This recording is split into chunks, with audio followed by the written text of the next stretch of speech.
Let's go ahead and get started on lesson 3 of unit 6.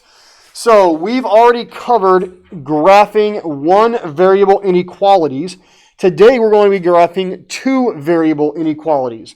So I'm going to give you guys a list of of our steps, and as always, these lists start to make more sense once we show you some examples. So the first thing that you're going to do is isolate y. Now, in an equation situation, it would look something like y equals.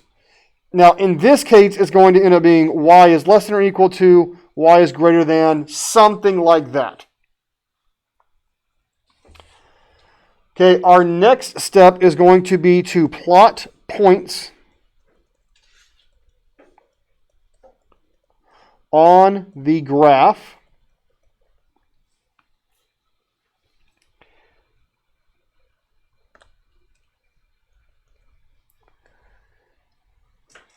Then we're going to decide if it's going to be a solid or dashed line.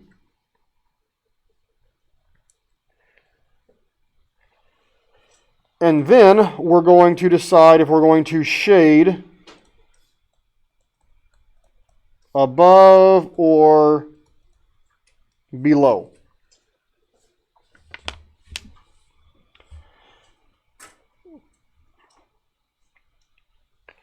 Okay, now some context on what all that means.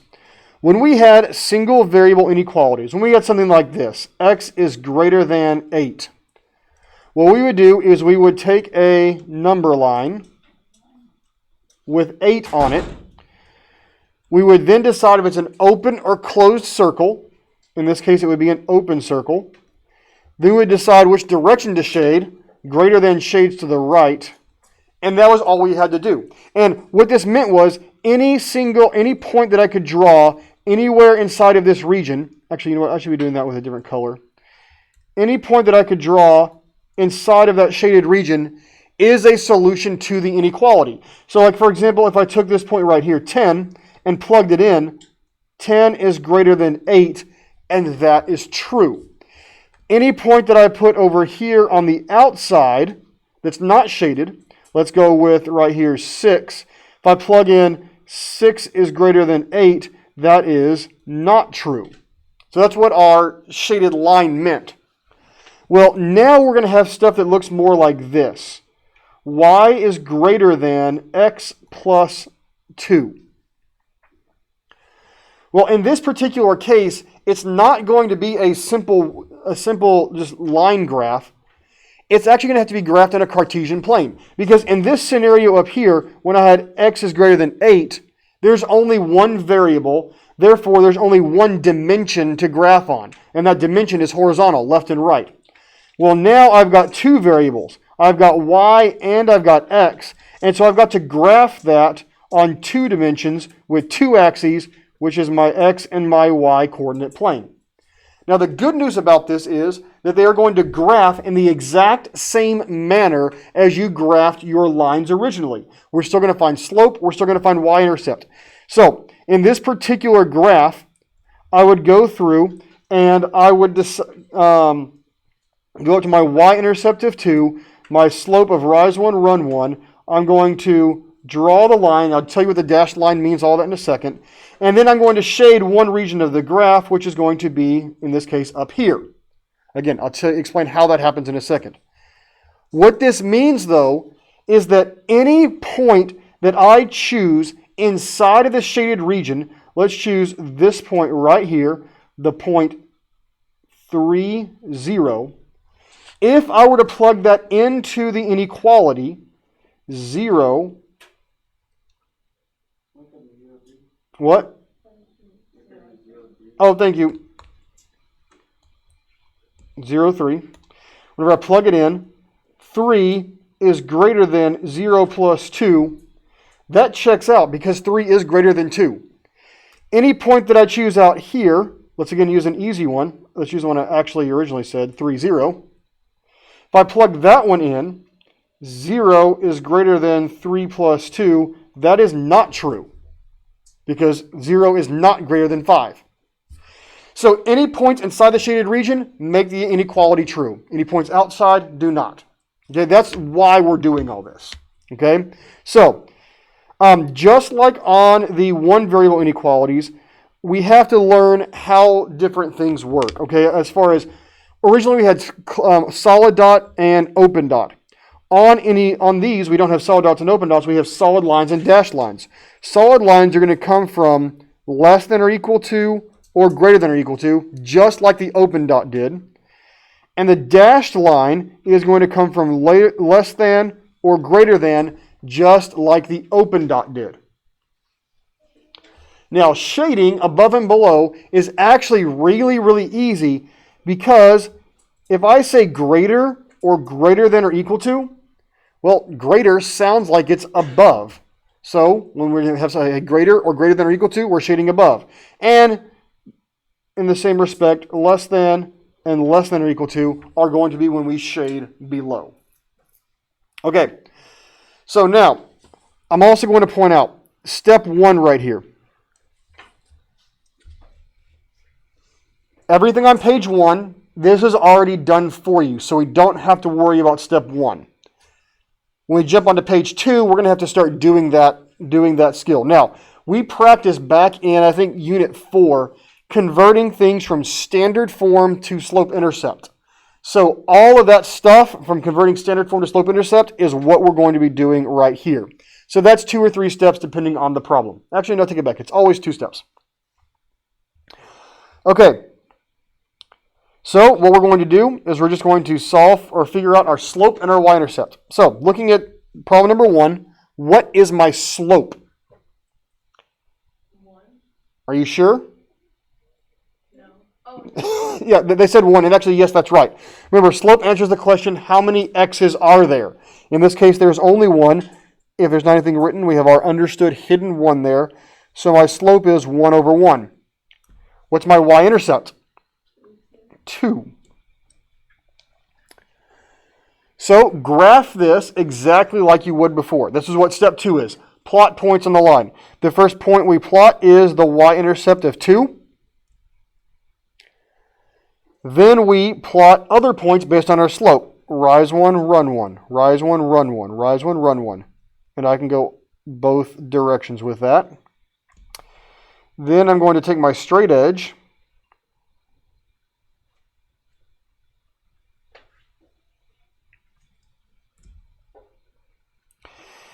And now, before I draw the line, I've got to decide dashed or solid. Well, it's less than or equal to, so it's going to be solid. So I just draw a solid line, just like I always have. Put the arrows on both ends. And now I have to decide shading above or below. Well, it's less than, so less than is below. Now, if I was to do this with a pen or with a pencil, I would just do this. However, I don't like the way that looks with my markers on this thing, so I do it a little bit differently. I use my highlighters.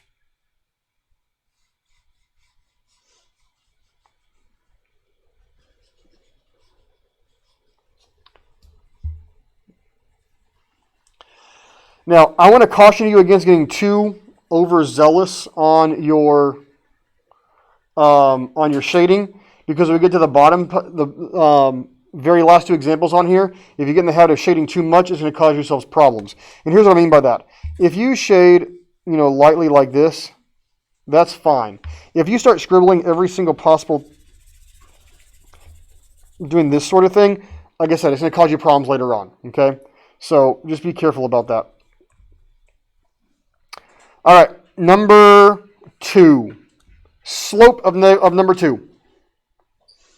-3/5. Yes, -3/5. And y-intercept? 4. So we're going to jump up to 4 and plot our point. -3/5 says fall 3, 1, 2, 3, run right 5, 1, 2, 3, 4, 5.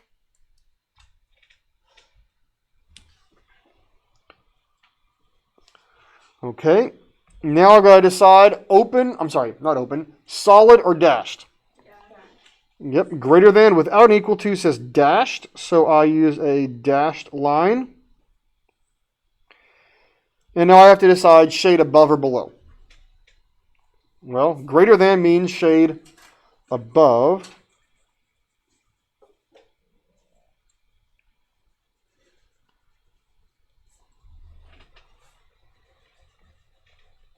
So overall, not too much more than what we've done before. All right. Number 3, slope. Negative 1/3. Negative 1/3. Y-intercept is 2. So go up to 2. Do my slope of negative 1/3. Fall 1, run right 1, 2, 3. 1, 1, 2, 3.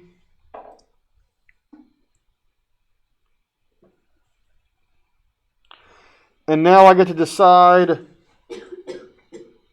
solid or dashed. Dashed, because it is not equal to.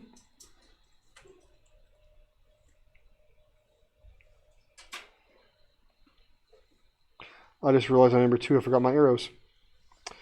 Okay, shading above or below.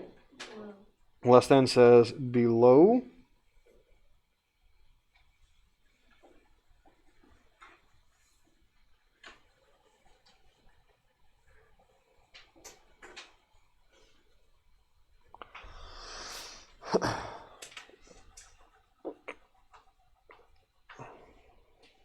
All right, number 4. Slope is 3, but I put it over 1 for the sake of drawing. Y-intercept, negative 5. So go to negative 5. Rise 1, 2, 3, run 1. 1, 2, 3, run 1. 1, 2, 3, run 1.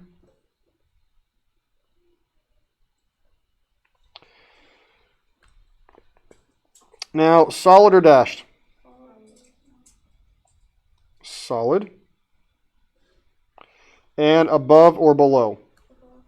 Above, because it's greater than.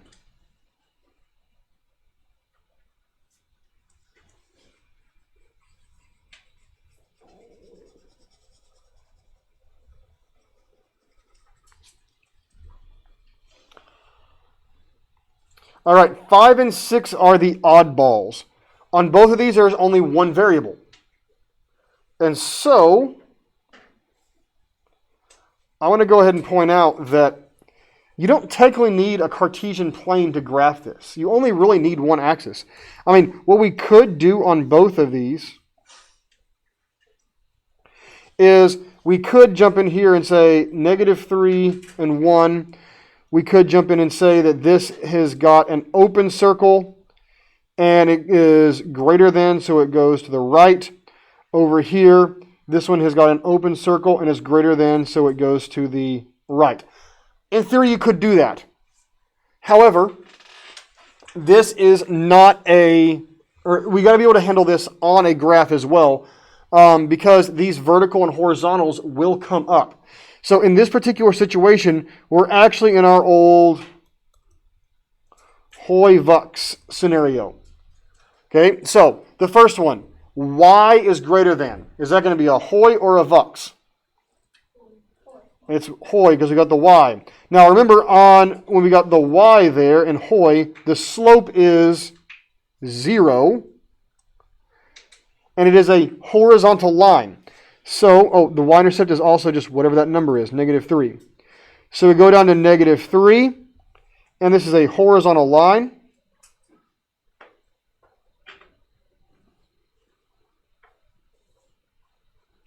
And solid or dashed?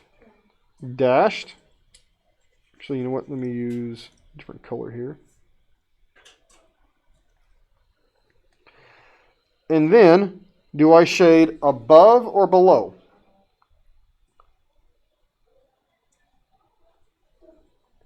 Greater than says above.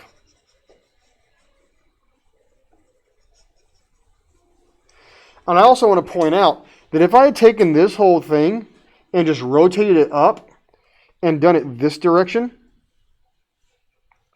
where there's 0 and there's -3, and I would have done circled this and then shaded this way. I mean, it's essentially the same thing, right? It's just we've made it wider. Okay, so now my next one, y is greater than negative or greater than 1. Well, x is greater than, and that's going to be in my Vux scenario down here, which means it's a vertical line. So my slope is what? Undefined. The y-intercept is also undefined because it doesn't touch the y-axis. So what I do is I go over to 1 on the x-axis and then draw a vertical line. And now I have to decide solid or dashed. Dashed.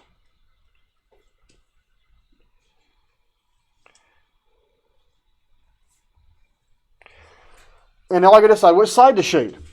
Well, again, this is almost the exact same thing as what we had down here. It's everything bigger than that. And greater than, there is no above or below on a vertical line because I can't be above vertical. I can only be left or right. Well, if I have to choose left or right for greater than, which one's greater than? Right. And again, this exactly mimics that. It's just been expanded out and is wider.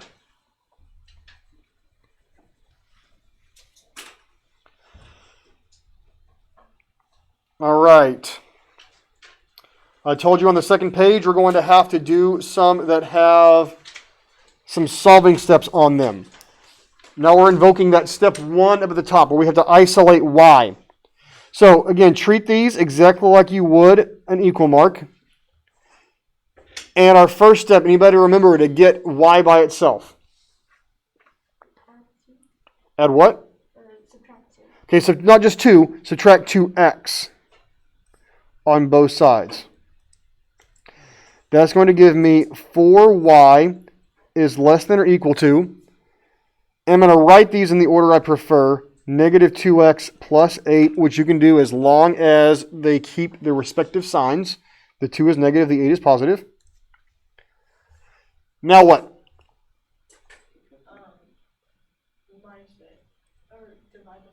Divide everything by 4, which gives me y is less than or equal to, let's see, -2 over 4. How does that simplify? -1 over 2 x plus 8 over 4 simplifies to 2. So, same as before. Let's go over to +2. Then we got our -1/2. So fall 1, run right 2. Fall 1, run right 2.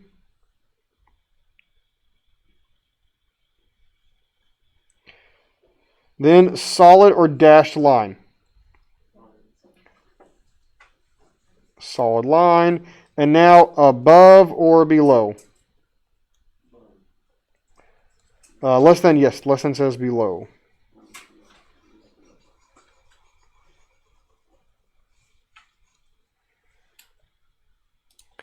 All right, now the next thing we're going to do, which is a little bit different on this one, is we're going to find 2 points, one that is a solution and one that is not.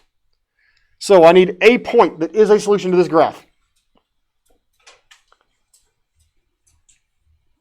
Find one inside the shaded region. That's all you got to do. Let's see, 2, 1. 2, 1 is on the line. Yes, actually 2, 1 works. Now, why does it work? Because it's on the line. Okay, and the line is solid. That's what's important. You also could have chosen any point inside the shaded region. We could have chosen right here.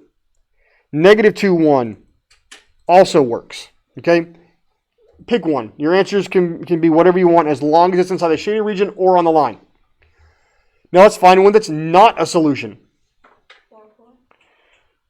4, 4 is not a solution because it is in the unshaded region.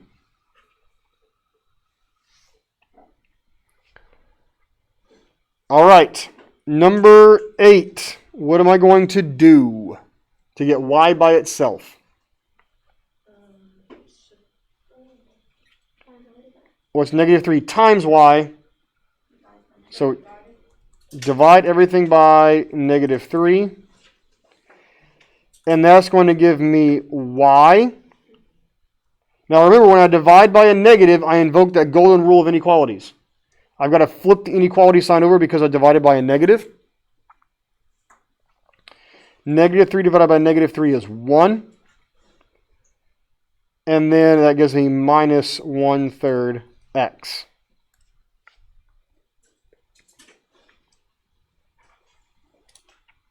From there, we want to go ahead and come up with our slope and our y-intercept. Be careful with this one because it's written backwards. Okay, y-intercept is coming first. Remember, slope is always how many x's are there. So in this case, my negative 1/3 is the slope. So m is negative 1/3. And then my y-intercept is 1. Go up to 1 and graph it. Fall 1, run 1, 2, 3. Fall 1, run 1, 2, 3. My thing's not working. Can't move the ruler. It's stuck. Maybe if I turn it off and back on. There we go. Okay. So, solid or dashed? Dashed.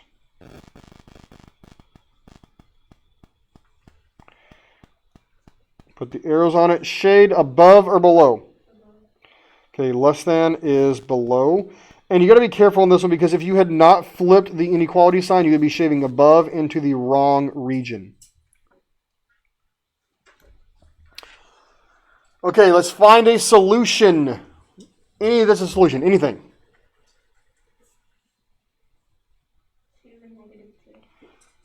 2, negative 3. All right, yes, that works. Okay, find one that is not a solution. 4 and 5. You say 4, 5? 4, 5 works. Now, what about the y-intercept on this one? Would the y-intercept be a solution? Well, when it touches a dashed line, that is not a solution. Remember, because that's the exact same thing as the open dot. So that's why I put red on that one. It doesn't work. So anything actually on the line does not count on a dashed line. Okay, number 9. We want to get y by itself. So first up, we're going to add 2x.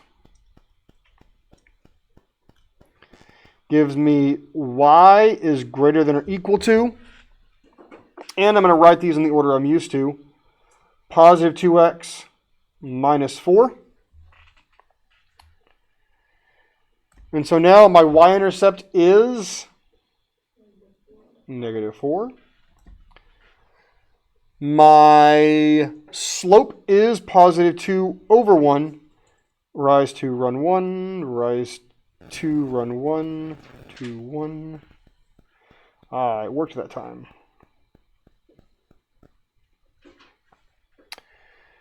So now we're going to solid or dash? Solid line because it is equal to. Arrows on the end, and then greater than says shade above. Now, on these that are really steep, sometimes it can be hard to figure out which one is above. What you can do is you can just put your point or your pencil anywhere on the line and go up, and they'll tell you which region it is. So we're going to shade above on this one.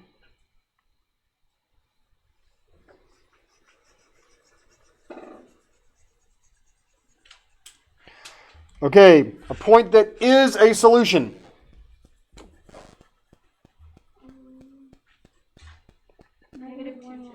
Negative 1, 1. Somebody said 2, 2 is something else somebody else said. Either one of those works. as long as it's in the shaded region. Okay, something that is not a solution. 4, -5 is not a solution. And what about on the line? Would the y-intercept count on this one?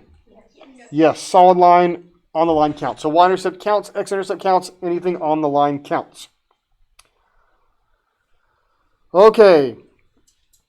Identify the point that satisfies the given inequalities. X is less than or equal to 3 and y is less than -1. We're going to be graphing both of these. And let's start off with the x is less than or equal to 3. First off, horizontal or vertical? Vertical. Let's say vux. So it's vertical. So I go over here to 3, and I'm going to do a solid line at x equals 3. And now I'm going to shade left or right. Well, it's on the small side, right? X is smaller than, so we're going to be over here on the left. Now, looking at just that one, which points are solutions to the inequality x is less than or equal to 3? Yeah, A, B, and D. C is not one of the solutions. But now there's 2 of these. So I'm also going to do y is less than -1. Well, horizontal or vertical? Horizontal at -1. And that is a dashed line. So I'm going to come in and draw my dashed line there. And then shade above or below. Below, because it's less than. So now, when you look at just that one, A is not a solution to y is less than -1. B is not a solution either. The only one that ends up being an answer to both is D. So point D is our answer. So it's got to be the answer to both of them, which means it'll be in the double shaded region. So this is where I was telling you guys that if you start getting too crazy with shading, it's going to cause yourselves problems. Okay? Because let me do that with just the black pen, just to show you what would happen here. If I start shading below, and I get too crazy with it, and then I go left and I get too crazy with it, you see how eventually that can take up so much room and is so dark and everything that it causes me problems? Okay, one thing that you can do to prevent that is, even if you are just using the same color on everything, okay, lightly shade it or just draw lines. Oh yeah, then do it a different way. So if I do all of these vertically and all of these horizontally, now I can see that region pretty well because it's the place where all of the crosses happen. So I know it ends up being this region down here is the actual answer. Okay? So my point is, or shade lightly, which I can't really do. Actually, I could do that if I threw a pencil on here. I'll do that with a black pencil or a gray pencil on this next one so that we can see what that looks like if I shade lightly. Okay, so number 11. X is greater than 4. Come over to 4 and now I'm going to shade left or right. X is less than 4. Yep, goes left. So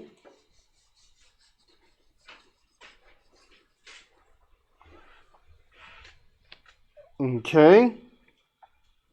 Now y is greater than 4. And see, I'm having problems now because I didn't really see that 4.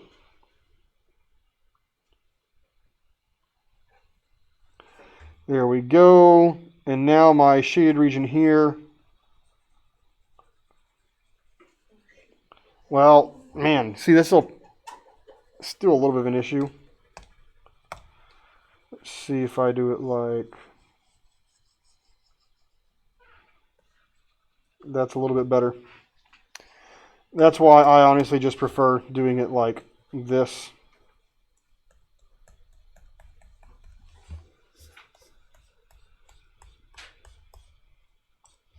and then I know that I've got A is my answer. So my point is just be careful whenever you start doing that a little bit too much, abducting things too much on those. Also, this is a nice little preview for what we're going to do when we come back from the holiday break. We're going to do this thing called systems of equations and eventually systems of inequalities. That's where I have two different equations at the same time. And there's going to be all this shading and graphing that you have to do in order to solve it. So anyway, that's it. Like I said, you've got the assignment to do. And let me know if you've got any questions.